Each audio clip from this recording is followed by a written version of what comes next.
다윗의 시대에 3년 연속 기근이 임했습니다. 다윗은 이 극심한 기근을 지혜롭게 극복하였습니다. 다윗은 자기 땅에 임한 재앙을 어떠한 방법으로 극복하였습니까? 재앙을 극복하는 현명한 방법은 무엇일까요? 첫째로 하나님의 뜻을 분간하기 위해 항상 깨어있는 것입니다. 다윗은 3년 연속의 기근을 단순히 자연적인 현상으로 돌리지 않았습니다. 진실한 신앙의 사람이었던 다윗은 겉으로 나타나는 자연현상 배후에는 그것을 섭리하시는 하나님께서 계시다는 것을 믿고 있었던 것입니다. 그래서 그는 이스라엘 땅에 3년 연속의 극심한 기근이 있게 된 영적인 원인이 분명히 있을 것이라고 확신하게 되었습니다. 여기서 우리는 영적인 일에 매우 민감한 다윗 왕을 발견할 수 있습니다. 그는 적어도 다른 이방의 왕들처럼 세상의 쾌락에 빠져 하나님의 섭리를 분간하지 못하는 그런 무감각한 왕은 아니었습니다. 반대로 그는 하나님의 경고적인 재앙을 통해 이스라엘의 심각한 죄를 직감한 예리한 영적인 왕이었습니다. 중국에 일어났던 대지진, 그리고 일본에 있었던 쓰나미, 또 오늘날 전 세계적으로 유행하는 코비드19에 대해서 여러분은 어떻게 생각하십니까? 혹자는 하나님의 심판이 아니라고 말합니다. 하나님의 심판이라면 악인들이 죽어야 하는데 무고한 사람들이 죽고 또 자신도 모르는 사이에 확진자 옆에 있다가 감염된 사람도 있는데 그걸 어떻게 하나님의 심판이라 할 수 있느냐는 겁니다. 하나님의 심판이라기보다는 인간의 죄악과 탐욕이 인간 스스로를 심판한 것이라는 표현이 더 나을 것이라고 말합니다. 그런가 하면 또 어떤 사람들은 분명한 하나님의 심판이요, 경고의 메시지요, 재앙이라고 말합니다. 과연 어느 것이 옳은 말일까요? 사람들의 말을 듣기 전에 먼저 하나님의 말씀에 귀를 기울여 듣기를 원합니다. 성경은 뭐라고 말씀하십니까? 즐거워하는 자들과 함께 즐거워하고 우는 자들과 함께 울라고 말씀하십니다. 그리고 재난이나 사고로 목숨 잃은 사람들이 자신보다 더 죄가 있는 줄로 생각하지 말라고 말씀하십니다. 덧붙여 너희도 만일 회개하지 아니하면 이와 같이 망하리라는 말씀도 하셨습니다. 또 시편 41편 1절에 빈약한 자, 이것은 빈곤이나 질병으로 인하여 바짝 마르거나 도움받을 곳이 없는 자라는 의미인데 개역 개정에는 가난한 자로 번역되었습니다. 빈약한 자를 보살피는 자에게 복이 있으며 재앙의 날에 여호와께서 그를 건지시리로다. 이런 말씀들은 하나님은 사랑이시며 그의 자녀인 우리도 하나님 아버지처럼 사랑의 삶을 살 것을 말씀하고 있습니다. 그런가 하면 성경에는 또 하나님의 절대 주권과 공의에 대한 말씀도 있습니다. 먼저 참새 2마리가 하나서리온에 팔리는 것이 아니냐? 그러나 내 아버지께서 허락하지 않으시면 그 하나라도 땅에 떨어지지 아니하리라. 너희는 많은 참새보다 귀하니라. 이런 말씀을 예수님이 하셨습니다. 이것은 물론 참새에 대한 말씀이라기보다는 하나님의 자녀인 우리에 대한 말씀이죠. 그런데 우리는 이 말씀을 통해서 하나님의 허락 없이 이 땅 위에 일어나는 일은 아무것도 없다는 사실도 깨닫게 됩니다. 하나님은 하나님을 알지 못하는 사람들을 통해서도 역사하십니다. 고레스야, 페르시아 왕이죠. 너는 나를 알지 못하였을지라도 나는 너에게 칭호를 주었노라. 하나님은 바사왕 고레스를 통해 이스라엘이 포로에서 돌아오게 하셨습니다. 이렇게 하나님은 절대 주권적인 사랑으로 자기 백성들을 돌보십니다. 그런가 하면 성경에는 또 하나님의 공의에 대한 말씀도 많습니다. 사무엘상 25장 32절에서 44절 내용 보면 다윗을 모욕했던 나발이 죽는 내용이 나오고 또 예레미야 51장 54절에서 64절 보면 이스라엘을 괴롭혔던 바벨론의 몰락에 대한 말씀이 나옵니다. 그리고 잘 아시는 대로 신명기 28장에는 이스라엘 백성이 하나님의 말씀에 순종하지 않고 우상 숭배하면 화를 내리고 재앙을 내린다는 말씀도 있습니다. 그래서라도 돌이켜 구원받게 하시려는 하나님의 사랑이라고 볼 수 있습니다. 히브리서에 무릇 징계가 없으면 사생자요 참 아들이 아니라고 했습니다. 그리고 사랑하는 아들마다 주께서 채찍질한다 하셨습니다. 그리고 나훔 1장 2절에서 3절 보면 여호와는 질투하시며 보복하시는 하나님이시니라.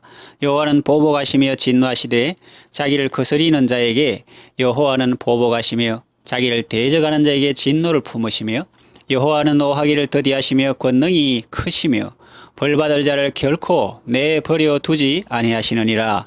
여호와의 길은 회리바람과 광풍에 있고 구름은 그의 발에 티끌이로다. 이런 말씀이 있는데, 이런 말씀들은 하나님의 공의로우심과 그분이 얼마나 두려운 분이신가를 잘 보여주는 말씀입니다. 그러므로 우리는 사람들의 말을 듣기 전에 먼저 하나님의 말씀에 귀를 기울이되, 내가 듣고 싶은 말 일부만 취해서 이용하지 말고 겸손한 마음으로 내가 들어야 할 하나님의 말씀 전부를 잘 듣고 사안마다 지혜롭게 잘 제공해야 하겠습니다. 다른 사람을 섣불리 판단하고 정죄하기 전에 먼저 자신을 돌아보고, 또 죄는 미워하되 사람은 긍휼히 여기고 좌로나 우로나 치우치지 말고 항상 깨어 기도하는 여러분 되시기를 바랍니다. 국가적이고 세계적인 일뿐만 아니라 개인의 일과 가정의 일도 마찬가지입니다. 예상치 못한 일이 일어났을 때 이런 일이 왜 일어났으며 무엇 때문에 일어났을까 생각해 보는 것이 좋습니다. 나의 잘못이나 죄악에 대한 하나님의 사랑의 징계라면 회개하고, 통과해야 할 시련이나 연단의 과정이라면 포기하지 말고 인내하면서 계속해 나가야 합니다. 일이 잘 된다고 무조건 하나님의 뜻이라 하거나 일이 안 된다고 무조건 하나님의 뜻이 아니라고 속단하지 말아야 합니다. 요나가 하나님 말씀에 불순종하여 니느웨가 아닌 다시스로 갈 때 마침 거기로 가는 배를 만났다고 해서 그것이 하나님의 뜻이라 할 수는 없죠. 마찬가지로 히스기야가 충성된 일을 했는데 그 후에 아수르 왕 산헤립이 침공했다고 해서 말씀대로 개혁한 것이 하나님의 뜻이 아니었다 말할 수도 없는 겁니다.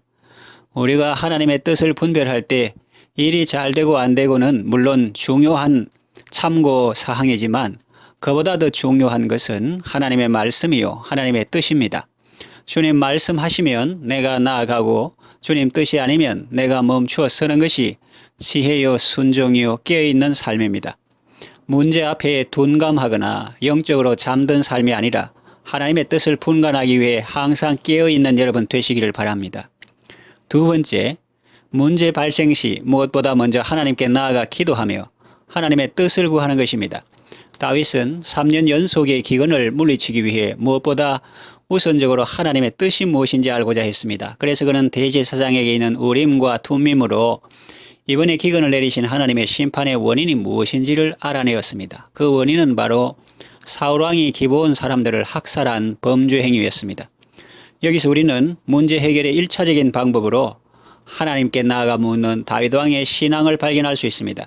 그는 인간적인 방법이나 노력으로 문제를 해결하려 하지 않고 오직 하나님께 기도하고 그 뜻을 알아내므로 해결하려 했던 것입니다.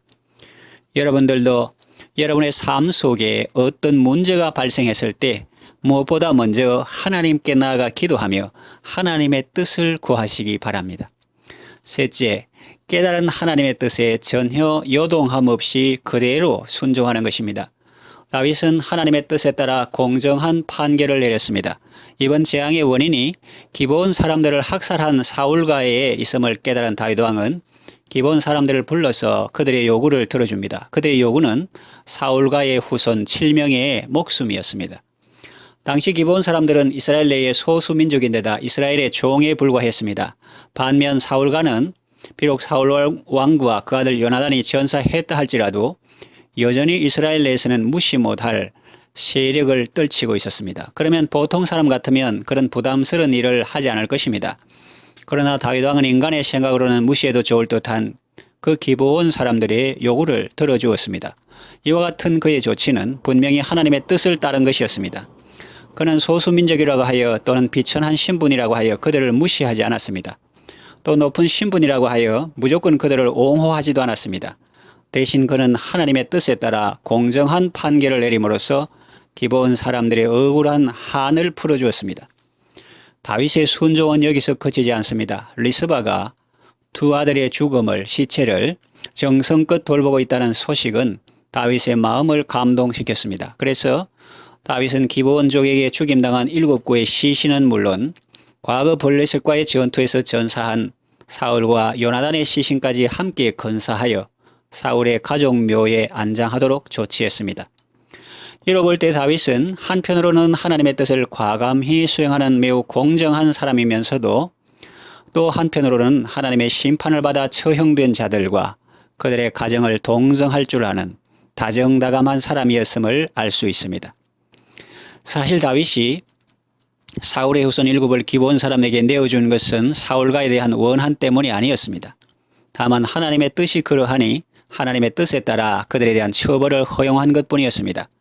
그러기에 다윗은 실추되었던 사울과의 명예를 어느 정도 회복시키고 또한 리스바의 슬픔 역시 조금이나마 덜어주기 위해 처형당한 자들의 시신을 가족 묘에 안장하도록 허용하였습니다. 아마 이와 같은 다윗의 깊은 배려로 말미암아 사울과와 관련이 있는 친척들과 그 주변의 무리들은 다윗 왕이 사사로운 감정으로 일을 처리하지 않았다는 사실을 분명히 알게 되었을 것입니다. 그리고 이러한 인식은 신정국가의 안정을 견고히 하는데 하나의 요인으로 작용할 수 있었을 것입니다. 우리는 이러한 사실을 통하여 하나님의 일꾼은 우선적으로 하나님의 뜻을 단호히 수행하는 공정성을 지녀야 함을 깨닫게 됩니다. 그와 더불어 죄인일지라도 그의 딱한 형편을 이해하여 줄 수 있는 이해와 사랑의 자세 또한 지녀야 하겠습니다. 그렇지 않고 어느 한쪽으로만 편중되어 있을 경우 우리는 용서란 도무지 모르는 죄의 고발자가 되거나 아니면 그 반대로 반드시 짚고 넘어가야 할 죄 문제마저 그냥 덮어버리려 하는 맹신적인 박애주의자가 될 것이기 때문입니다. 다윗은 하나님의 말씀을 순종함에 있어서 좌로나 우로나 치우치지 않았습니다. 공의와 함께 사랑으로 하나님의 뜻을 이루었습니다. 이제 말씀을 정리하며 마칩니다. 재앙을 극복하는 현명한 방법은 먼저 하나님의 뜻을 분간하기 위해 늘 깨어 있는 것입니다. 그리고 문제가 발생했을 때 무엇보다 먼저 하나님께 나아가 기도하며 하나님의 뜻을 구하는 것입니다. 그리고 깨달은 하나님의 뜻에 전혀 요동함 없이 그대로 순종하는 것입니다. 이렇게 할 때 우리에게 닥쳐온 그 고난이나 재앙은 도리어 우리들에게 축복을 가져다 주는 계기로 작용할 것입니다. 여러분 모두 하나님의 뜻을 잘 분별하시고 그 뜻에 그대로 순종함으로 지혜롭고 복된 삶을 살아가시기 바랍니다. 기도합니다. 하나님 아버지, 재앙을 극복하는 현명한 방법이 무엇인지 가르쳐 주셔서 감사합니다. 다윗은 국가적인 재앙을 만났을 때 먼저 하나님의 뜻이 무엇인지 분별하고 그 뜻에 순종함으로 그 어려움을 잘 극복할 수 있었습니다. 우리도 개인이나 가정이나 교회나 국가나 혹은 세계적으로 어려움을 만났을 때 인간적인 방법을 찾거나 인간적인 노력을 기울이기 전에 먼저 하나님의 뜻을 찾게 하시고 그 뜻에 순종하게 하소서. 이를 위하여 늘 깨어 기도하게 하시고 언제나 하나님의 말씀을 가까이 하고 그 말씀에 귀를 기울이는 삶을 살게 하소서. 예수님의 이름으로 기도합니다. 아멘.